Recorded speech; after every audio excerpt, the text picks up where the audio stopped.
Welcome students, we are looking into several theoretical perspectives of sociology and contribution of theorists to it.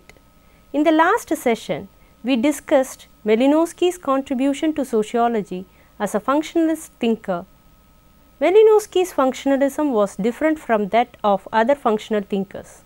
His functionalism lies in his insistence upon the instrumental character of culture. Malinowski focused on functional integration and synchronizes study, but he put more emphasis on the individual and on biological needs. His functionalism was highly influential in the years of 1920s and 1930s and developed based on his understanding of how the Trobriand Islanders coped with and maintained social relations across vast stretch of ocean. In British anthropology, along with Radcliffe Brown, Malinowski made a paradigm shift, that is, a change from the speculative and historical study of social institutions to an ahistorical one. This theoretical shift gave rise to functionalism and established fieldwork as a constitutive experience of social anthropology.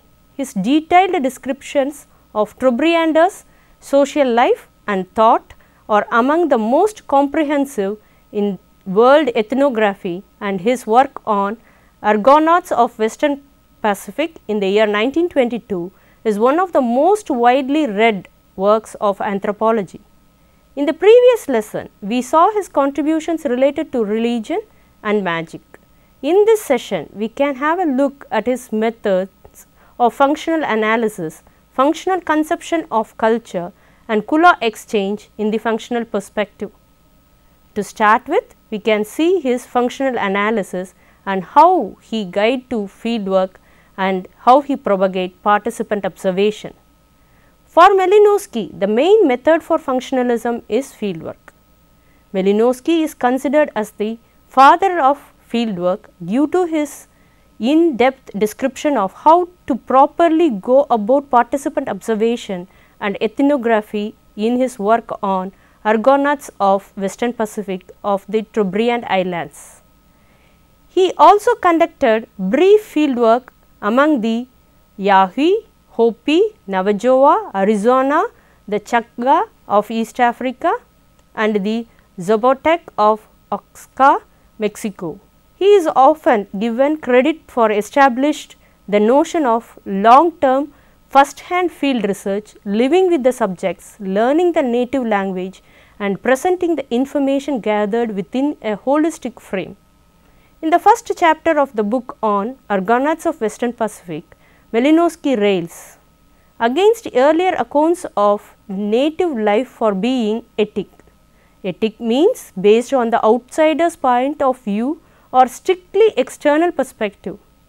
He develops a new method of data collection in native culture that is ultimately called as emic, that is focused on the indigenous and internal perspective of individuals within the culture. Malinowski's systematic approach to fieldwork seeks to bring the method of hard science to ethnography. In Argonauts, he states the principles of his method can be grouped under three main headings. First one is the anthropologist conducting fieldwork must have scientific goals and values. Secondly, the best and perhaps only way to competently study another culture is to actually live in it, that is the propagation of participant observation. And the third point he makes is a researcher must apply a number of special methods of collecting, manipulating and fixing his evidence. The method proposed by Malinowski has three basic tenets, which he describes in anatomical terms. The first ideal for an ethnographer is to learn as much as possible from many different viewpoints about how a culture structures itself as a whole. Malinowski is a proponent of anthropologists taking continual detailed field notes regarding all activities in the culture, from the most basic everyday events to the fantastic. Now we can see the three tenets given by Malinowski. The first one is the rules and regularities of tribal life, that is, describe and detail the structure of a society. He anatomically call it as skeleton. As they are observed, create the firm skeleton of the culture. The standard of functionalism is seeking out a clear picture of the individual reality of living within a given cultural skeleton. The second tenet is, for Malinowski, the real substance of the social fabric is what creates the flesh and the blood of a society.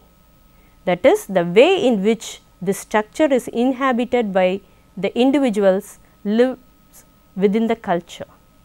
Malinowski's third aim in anthropological study is to make a clear record of the spirit of the society through exact transcription, give an account of how it feels to live that life. This tenet describes a method to record the inner dialogue of individuals who live in a given cultural corpus inscriptionum, exact phrase and description of feelings and thoughts as they were conveyed to the researcher in the native language. Thus, for Malinowski, there are 3 steps in the process of fieldwork. These 3 lines of approach lead to the final goal of which an ethnographer should never lose sight. This goal is briefly to grasp the native's point of view, his relation to life, to realize his vision of his world. Earlier version of anthropology prior to Malinowski's functionalist movement was done from a distance. His theories and methods showed how a true researcher could not hope to understand a culture and its individuals without learning the language and living the life of the subjects. Malinowski was able to conceive the interconnectedness of a society by immersing himself in another culture. His work showed how living in the village with no other business but to follow the native life can lead to a rich understanding of a very different society and its individuals. His prescription for the appropriate behavior of the field worker and for research methodology found in the introduction of his first Trobriand monograph bears reading by every student going to the fieldwork even today. Here he emphasized the need for good training in theory, having a scientific aim, spelling out the methods of collecting data, awareness of emotional conditions during fieldwork, collecting concrete data such as genealogy, selecting informants carefully, using synoptic tables to show holistic links among different types of information and joining the natives in activities. This is later known as participant observation. Malinowski inculcated in his students the need for instance accurate contemporary reporting of observations in the field. For him, considerations of theory and effective fieldwork were one. His attempt was not only for the sake of theory alone, but also to provide clear guidelines for productive field research. He wanted the field worker to be primarily equipped with clear perspective and full instructions regarding what to observe and how to record. He emphasized the importance of studying social behavior and social relations in their concrete cultural context through participant observation. He considered it crucial to consider the observable differences between norms and actions, between what people say they do and what they actually do. Now we can see Malinowski's conceptual clarification about culture. In the year 1931, for the article on culture for Encyclopedia of Social Sciences, Malinowski states that for him, culture comprises of inherited artifacts, goods, technical processes, ideas, habits and values. It is the integral whole consisting of the implements and consumers' goods of the constitutional characters for the various social groupings of human ideas and crafts, beliefs and customs. According to Malinowski, what distinguished man from other animals was his cumulative creation of cultural tradition, a cultural system, an achievement of creative activity in relation to nature. he wrote, by a vast apparatus, partly material, partly human, partly spiritual, by which man is able to cope with concrete specific problems that face man. These problems arise out of the fact that man has a body subject to various organic needs and that he lives in an environment which is his best friend, in that it provides the raw materials of man's handiwork and also his dangerous enemy, in that it harbors many hostile forces. Now we can see how he explains culture in terms of needs and functional imperatives. Malinowski argued that the creation of culture initiated primarily from the activities done to satisfy the basic biological needs. Man had to eat, drink, find shelter and protection, reproduce their kind, etc. for their survival. Basic biological needs impelled men to action. On the basis, he listed the basic needs as metabolism, that is food, reproduction through sex, corporal well-being by cleaning, security, providing clothes, activities like games, growth of offsprings, health through medicine. Culture, according to Malinowski, was created to meet these basic imperatives. These basic imperatives paved the way for the man to create a new environment. They made devised organized methods of winning a livelihood. Natural resources replace and renew this cultural equipment of society itself. Thereby, acquisition of material substances as well as retention and transmission of skills takes place. Men were involved in the level of instrumental needs that rooted in the activities to satisfy the basic needs, and culture had therefore to meet instrumental imperatives. He believed that culture is always instrumental to satisfaction of organic needs. Therefore, he had to bridge the gap between the concept of biological basic needs of the organism and the facts of culturally organized behavior. The organized behavior, like cooperation and conflicting activities, creates the space for man to experience the need for regulation, values, norms, sanctions, principles and procedures of authority and control system. This is the next level of integrative needs, which was met by the integrative imperatives cultural system. His first major step was to set up the classification of basic needs, which could be directly related to the classification of cultural responses, which could then in turn be brought into relation to the institution.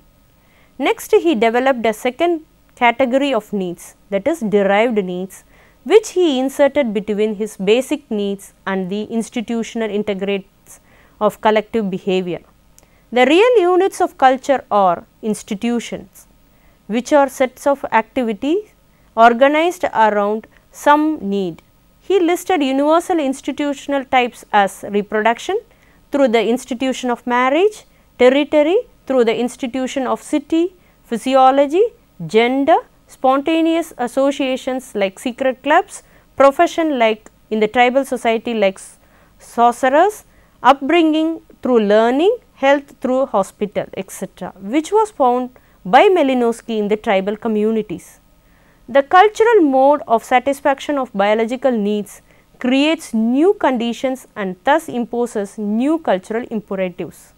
Thus, the act of placing an object, custom or idea within its natural setting brings us to an institution, that is to an organized purposeful system of human effort and achievement.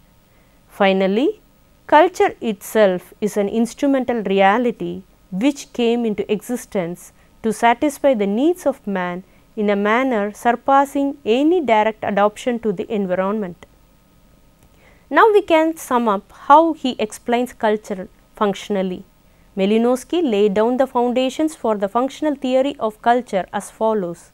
It is accepted first of all as an axiom that human beings have needs for food, reproduction, shelter, etc. It is assumed that human drives are physiological but restructured by acquired habit. Culture is conceived as the conditioning apparatus which through training in skills and norms amalgamates nature with nurture. It is taken as fundamental that man never deals with his difficulties alone. He organizes into families, communities, tribes with authority and leadership culturally defined. The symbolism of language is a component in all technology and social organization. Cultural satisfaction of primary biological needs imposes secondary imperatives on man. The functional theory postulates that the system of production, distribution and consumption must be carried on even in the most primitive of communities. Even social organization cannot really be understood except as a part of culture. Culture does not contradict the psychological nature of social reality. The ultimate medium of culture is individual mind and social organization. Culture defines that whole and it constitutes the entity in which the various functional elements act and are interdependent. Now we can see the major work of Malinowski which he found among the Trobriand Islanders, that is the Kula Ring and its functions. Bronislaw Malinowski described the Kula Ring in his work in the year 1922 as the system of the ceremonial exchange of gifts among a number of tribal societies inhabiting various islands groups in the region of east of Papua New Guinea. Malinowski in his book on ARGONAUTS of Western Pacific has given an account of native enterprise and adventure in the archipelagos of Melanesia of New Guinea. As he has himself pointed out, he is mainly concerned with the economic activity of the Trobriand Islanders. This activity centers on the institution known as Kula. Thus, this monograph is particularly concerned with one phase of savage life only. However, as Malinowski has said in the foreword of this book, one of the first conditions of acceptable ethnographic work certainly is that it should deal with the totality of all social, cultural and psychological aspects of the community, for they are so interwoven that no one can be understood without taking into consideration all the others. According to Malinowski, the Kula is a form of exchange of extensive intertribal character. It is carried on by communities inhabiting a wide ring of islands which form a closed circuit. This form of exchange is carried on under definite rules of transaction and elaborates magical ritual and public ceremonies. This exchange is carried on by communities inhabiting a wide ring of islands which form a closed circuit.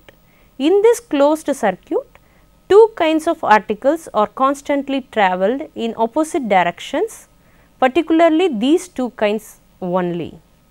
In the clockwise direction moves one kind of article, that is long necklace of red shell called Soulava. In the opposite direction moves the other kind, that is a bracelet of white shell called Mwali. The exchange of gifts is strictly ceremonially regulated. Twice a year, overseas expeditions takes place under the leadership of big men. The dates are scheduled in advance and depend both on the prevailing direction of the monsoon winds and the periods of harvesting. The visitors themselves do not bring veguva, that is the gift, but start the exchange with a small opening gift which the hosts reciprocate by offering the Kula gift, for example, the necklace. Only at the later visit the former, that is one who received that necklace, now acting as host, presents the complimentary veguva, that is the armscell or the bracelet. By this pattern of delayed reciprocity, each actor is alternatingly indebted to his partner.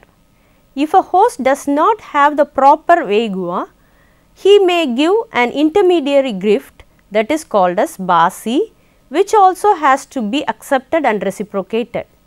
No one may keep a gift too long, thereby running the risk of losing his reputation and his partners. A man who is in Kula never keeps any article for longer than, say, a year or two.